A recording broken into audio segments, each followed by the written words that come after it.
जय Siya Ram everyone, welcome back to my channel composite school Dhimapura. तो भाई बच्चों, एक बच्ची ने मुझसे क्वेश्चन पूछा कि मैम क्या इंग्लिश पढ़ना इतना ज़रूरी है। मतलब मुझे इंग्लिश बहुत ज़्यादा कठिन लगती है, तो कोई ऐसा तरीका बताएं कि इंग्लिश से मैं पीछा छुड़ा लूँ और मुझे इसका ज़्यादा सामना ना करना पड़े। तो जब बच्ची ने ये क्वेश्चन पूछा तो मेरे मन में ये बात आई कि भाई ऐसा तो बहुत बच्चों के मन में फील हो रहा होगा, किसी किसी बच्चे को कोई सब्जेक्ट कठिन लगता होगा, किसी को कुछ कठिन लगता होगा। तो क्या ये सही है कि उससे दूर करते चलिए, ये सब यहीं पर हम छोड़ते हैं। बिना किसी बात को तर्क वितर्क किए हुए चलते हैं हम एक कहानी की ओर। उस कहानी में हम सीखेंगे कि क्या ये सही है। पर कहानी पर जाने के पहले आपसे निवेदन है कि अगर अभी तक आपने इस चैनल को सब्सक्राइब नहीं किया हुआ है तो कृपया करके चैनल को सब्सक्राइब करिए। वीडियो पसंद आता है तो वीडियो को अपने फ्रेंड्स और फैमिली में शेयर करिएगा। फिर चलते हैं कहानी की ओर। होता क्या है कि एक बार एक राज्य में एक राजा रह रहे होते हैं। उनके मन में विचार आता है कि क्यों ना किसी दूर यात्रा पे चला जाए। तो वो जब यात्रा पर जाने के लिए तैयार हो जाते हैं तो कबीले के जो आसपास के गांव के लोग थे वो राजा को सी ऑफ करने के लिए आते हैं, छोड़ने के लिए आते हैं। तो जब वो राजा को छोड़ने के लिए आते हैं तो देखते हैं कि भाई राजा जब जा रहे होते तो कुछ कबीले के लोग होते हैं जो अक्सर उस तरफ गांव या जंगल वगैरह में जाते रहते, तो उनको कुछ अनुभव होता है। तो राजा को कहते हैं कि सर जब आप जा रहे हो ना तो आपको रास्ते में एक 2 फीट का आदमी मिलेगा, 2 फीट का आदमी मिलेगा और वो आपको चैलेंज करेगा लड़ने के लिए। तो क्या होगा, आप उसको बिना मारे आगे मत बढ़िएगा। तो जब राजा ने ये बात सुनी तो थोड़ा सा उनको आश्चर्य भी हुआ। तो ठीक है, अपने ग्रामीणों की बात सुन के, अपनी प्रजा की बात सुन के राजा अपने शिकार पर आगे को जर्नी पर आगे चले जाते हैं। ठीक, 2-3 दिन की यात्रा के पश्चात जब राजा जंगल की ओर जाते हैं तो क्या होता है कि वो देखते हैं कि जैसे ही वो जंगल की तरफ बढ़े तो उन्हें अपने सामने रोड पर 2 फीट यानी 2 फीट इतने दो छोटा सा 2 फीट का आदमी दिखाई देता है खड़े हुए। उसने पूरी रास्ता रोक दी होती है और कहता सुनो, तुम मुझसे लड़ के जाओ और मुझसे लड़ाई करो पहले, और बिना लड़े मैं तुमको जाने नहीं दूंगा। तो राजा तो कोशिश करते हैं कि क्या छोटे से इससे लड़ना, थोड़ा उसको ट्राई करते हैं कि भाई इससे बच के निकल लो। तो जब वो देखता है कि राजा की भाई कहीं से भी निकाले, कहीं पे रास्ता आके ब्लॉक कर दिया, तो राजा उसको एक्सेप्ट कर लेते हैं। भाई इसका जो चैलेंज होता है, भाई लड़ाई होती है, बहुत जल्दी लड़ाई फटाफट खत्म हो जाती है और राजा उसको हरा देते हैं।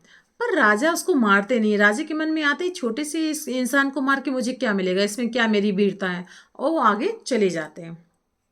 फिर 2-3 दिन के बाद फिर अगेन जब राजा उस यात्रा पे आते हैं तो फिर वो देखते हैं कि उनके सामने वही आदमी फिर आके खड़ा हुआ है, लेकिन इस बार वो 2 फीट का नहीं था, वो 4 फीट का हो गया था। फिर से वो राजा को चैलेंज करता है लड़ने के लिए।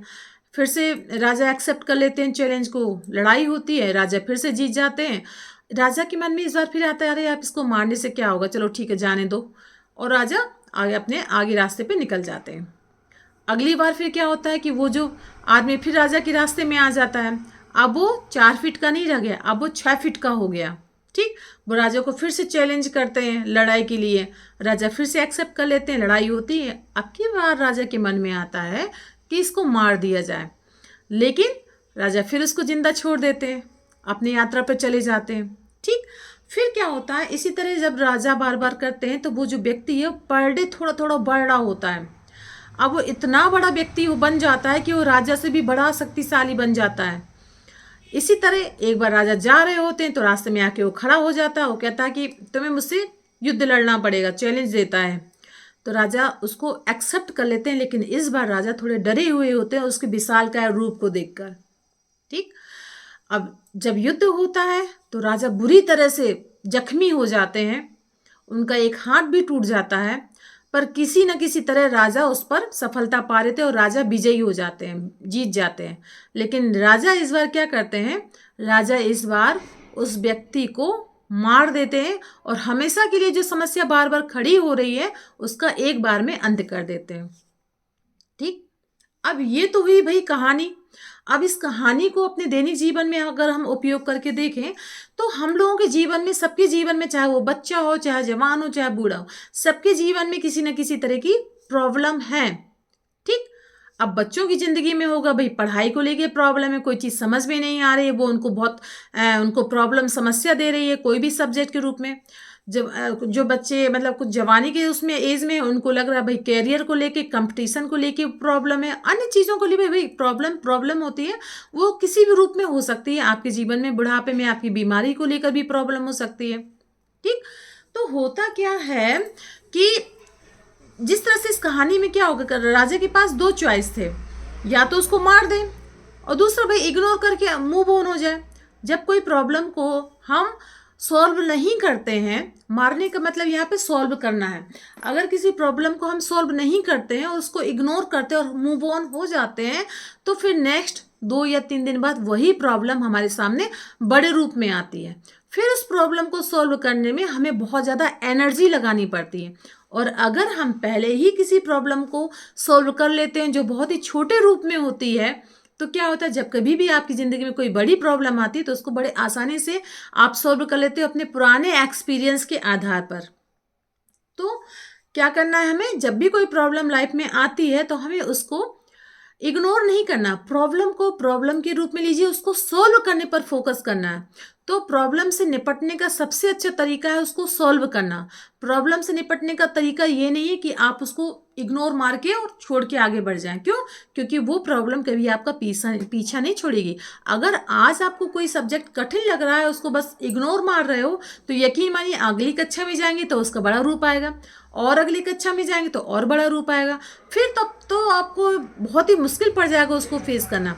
या फिर जो कोई जवानी की उम्र में जिनका मोटापा बढ़ रहा है या जिसको किसी तरह हेल्थ प्रॉब्लम है, तो उनके संग तो बहुत ही ज़्यादा प्रॉब्लम आ गई। अगर अभी अभी नहीं रोका तो आगे हो सकता है और भी ज़्यादा प्रॉब्लम आए। इसी तरह जब बुढ़ापा आता है, कोई बीमारी लगती है, तो जैसे ही बीमारी शुरू होती है कोशिश करिए उसको वहीं पे उसका अंत कर दीजिए। ज़्यादा बड़ी बीमारी हो जाएगी तो हो सकता है वो समस्या दे दे आपको। तो बस इस कहानी के द्वारा बस यही बताना था कि अगर किसी की लाइफ में कोई प्रॉब्लम आ रही है, उसको जस्ट आप इग्नोर कर रहे हैं, तो यकीन मानिए वो समस्या भविष्य में आपके सामने बड़ा रूप लेके आएगी और तब आपको बहुत ज़्यादा परेशानी होगी उस समस्या को सॉल्व करने में। ठीक है, तो बताइएगा आपको ये कहानी कैसी लगी। अगर इस कहानी ने थोड़ा बहुत भी आपके जीवन में परिवर्तन लाया है, थोड़ा बहुत भी आपको सोचने पर मजबूर किया हो कि भाई समस्या से बचना कोई तरीका नहीं होता है, ठीक है, तो उसको हमें फेस करने में ही, समस्या को फेस करना है, सॉल्व करना ही बेस्ट तरीका होता है अपने जीवन में सफलता पाने के लिए। तो बताइएगा आपको ये कहानी कैसी लगी। अगर थोड़ी बहुत भी अच्छी लगी हुई तो इसको अपने फ्रेंड्स और फैमिली में शेयर करिएगा और चैनल को सब्सक्राइब करिएगा अगर अभी तक आपने इस चैनल को सब्सक्राइब ना किया हो तो। फिर मिलते हैं नेक्स्ट वीडियो में, तब तक के लिए जय सिया राम।